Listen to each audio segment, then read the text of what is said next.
Welcome friends, Narayan Ghosh education চ্যানেলে তোমাদের সবাইকে স্বাগতম। তো বন্ধুরা, যারা মাধ্যমিক পরীক্ষা দেবে তাদের জন্য প্রশ্নবিচিত্রা ভৌতবিজ্ঞানের মডেল প্রশ্ন 5 নিয়ে চলে এসেছি।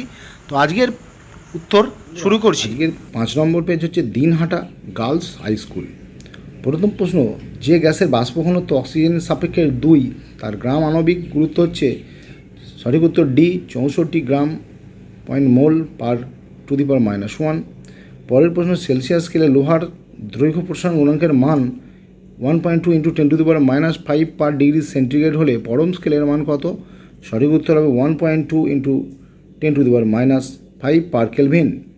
পরের প্রশ্ন, শর্ট সার্কিট হলে বর্তনীতে রোধের মান কত হয়? 0 ওহম।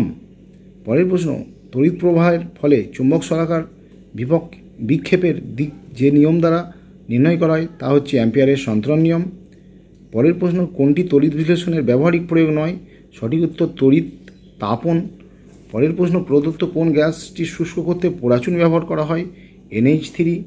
পরের প্রশ্ন, ফেরাস সালফেট দ্রবণকে রাখা যাবে না কোন পাত্রে? না, সঠিক উত্তর হচ্ছে তামার পাত্রে। গ্রুপ বি এ চলে যাচ্ছি বন্ধুরা। প্রথম প্রশ্ন হচ্ছে 12 গ্রাম গ্রাফাইট কার্বন পরমাণুর সংখ্যা কত? সঠিক উত্তর দেখতে পাচ্ছ 6.023 × 10⁻23। পরের প্রশ্ন, একটি দ্বি পরমাণু গ্যাসের বাষ্প ঘনত্ব 14 হলে গ্যাসটির পারমাণবিক গুরুত্ব কত হবে? অবশ্যই বাষ্প ঘনত্ব যা হয় পারমাণবিক গুরুত্ব সেটাই হবে, 14ই হবে। পরের প্রশ্ন হচ্ছে, যদি এ কোনো কঠিন পদার্থের দৈর্ঘ্য প্রসারণ গুণাঙ্ক ও বি আয়তন প্রসারণ গুণাঙ্ক হয় তাহলে 3a - b কত? এই যে উত্তরটা আমি এখানে লিখেছি, তোমরা এইভাবে করবে।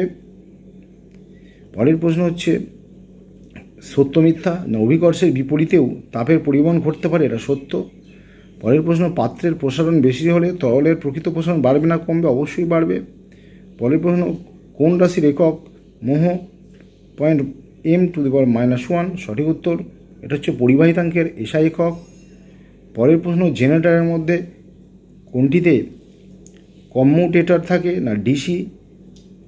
পরের প্রশ্ন, জলবিদ্যুৎ উৎপাদনে শক্তির যে রূপান্তর ঘটে থাকে তা হলো কি থেকে তড়িৎ শক্তি? না, গতিশক্তি থেকে তড়িৎ শক্তি।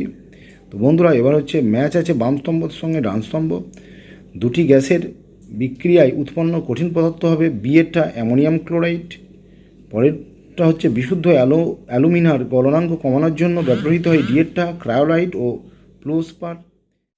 তো বন্ধুরা, এই ছিল আজকের ভিডিও। সবাই ভালো থেকো, সুস্থ থেকো, আর যারা নতুন তারা অবশ্যই চ্যানেলটি সাবস্ক্রাইব করো। বাই।